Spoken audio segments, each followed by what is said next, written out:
السلام عليكم، ازيكم يا حبايبي؟ عاملين ايه؟ يا رب تكونوا بخير وصباح الفل، صباح الياسمين على عينيكم. النهارده هنعمل فيديو سريع وخفيف خالص. النهارده هنعمل فراخ بلدي. هنبتدي بقى في تتبيله الفراخ البلدي. عندي هنا بصل انا بشرته، وهنا بابريكا وملح وكاري وفلفل اسود وتوم مهروس وكزبره. نضيفهم كل ده على البصله، نعملهم كده مع بعض، نخلطهم كده بقى مع بعض.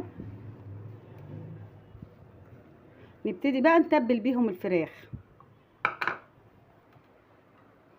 نتبل بقى تحت الجلد وفوق الجلد. الله اكبر، الله اعظم. نرجع لكم بعد الاذان. نبتدي بقى. انا تبلت واحده دي لما قفلت معاكم نتبل التانية مع بعض. وجوه كده ندخل التتبيله كده، بتخليها طعمها وريحتها جميله خالص، ما بيبقاش فيها اي ريحه.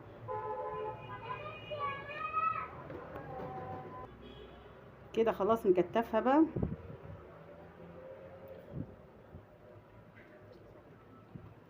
وكده نسيبها تتبل شويه.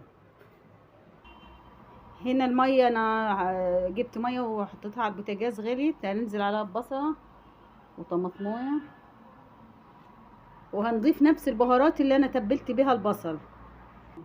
ضفت البهارات كزبره وفلفل اسود وكاري وملح، والتتبيله اللي اتبقت كده من الفراخ برضو ننزل بيها على الشوربه كده.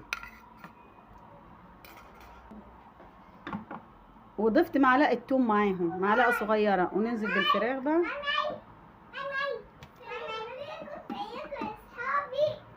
احمد بيسلم عليك وجه متاخر. نغطيها بقى كده. هنا انا هعمل صينيه بطاطس جنب الفراخ. هي المفروض الفراخ البلدي كده ملوخيه ورز بس انا علشان عندي ناس ما بتاكلش الملوخيه لازم اعمل حاجه جنبيها. هنعمل صينيه بطاطس. ننزل بالبصل، وهنا معلقه توم كبيره. معلقه التوم الكبيره دي بتدي طعم ونكهه للبطاطس. انا مش هحمرهم خالص، يعني انا هخليهم بس يا دوبك لونهم يغير شويه. ولو عندك فلفل اسود او فلفل اخضر او فلفل الوان ضيفي مع البصل. بس انا خلصت بصراحه فما ضفت. معلش يا جماعه، عندي التركيز النهارده زيرو. ننزل بالطماطم بقى. هنجيب نحط عليها معلقه صلصه، ونسيبها كده تاخد وتدي مع بعضيها شويه، وبعد كده ننزل بالبطاطس. نضيف معلقه الصلصه هنا، ونضيف لها بقى الملح وحبه بابريكا ونغطيها ونسيبها تاخد وتدي شويه مع بعضيها. انا خلاص سبتها شويه مع بعض، وقطعت البطاطس ننزل بالبطاطس بيها بقى. البطاطس بخليها القطعيه بتاعتها تخينه شويه.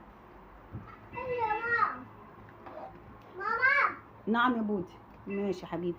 كده احنا هنغطيها، وكل شويه نخلي النار تحتيها متوسطه مش عاليه عشان ما تتحرقش من تحت.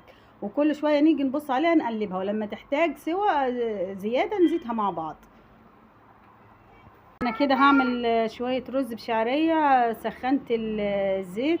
لازم الزيت او السمن يبقى سخن خالص، من نجاح موضوع الرز يطلع مفلفل وحلو. كده انزل بالشعريه. الشعريه وانتي بتقلبيها كده رش عليها حبه ملح علشان لونها كلها كده يتوحد، يبقى لون واحد، وتبقى لون ذهبي كده. ننزل عليها بالرز. كده انا وصلت للون اللي انا محتاجاه. ننزل بقى بالرز، غسلاه طبعا ومصفياه اللي ما فيهوش ميه يعني. ونقلب بقى، نرش برضو على الرز حبه ملح، بس ما تزوديش الملح عشان ما يبقاش مالح. وبعد كده اول ما يتفلفل ننزل عليه بالشوربه. خلاص يا حبايبي، هنا خلاص الرز اتفلفل. تعملي كده تسمعي صوت الخربشه بتاعت الرز كده خلاص اتفلفل. انزل بقى عليه بالشوربه. الله على ريحه شوربه الفراخ البلدي، الله.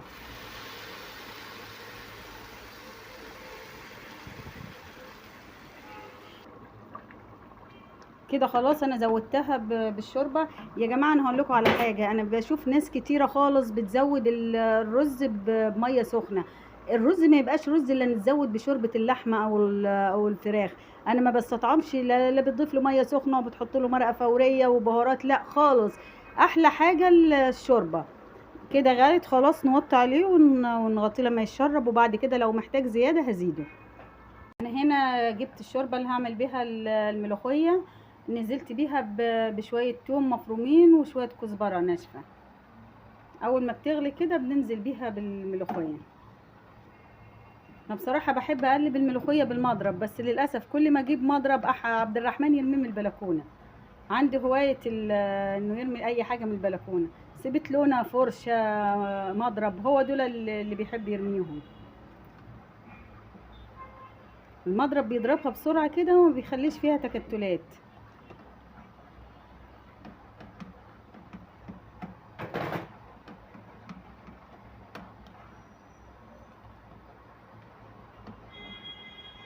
كده قوامها تمام كده.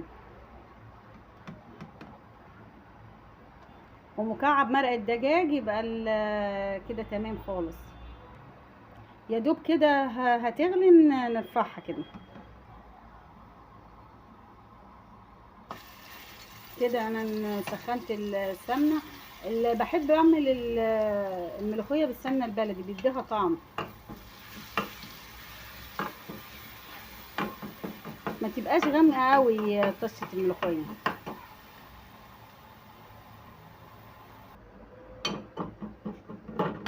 كده اهو يا دوب كده اللون ده التوم بتاعت الملوخيه.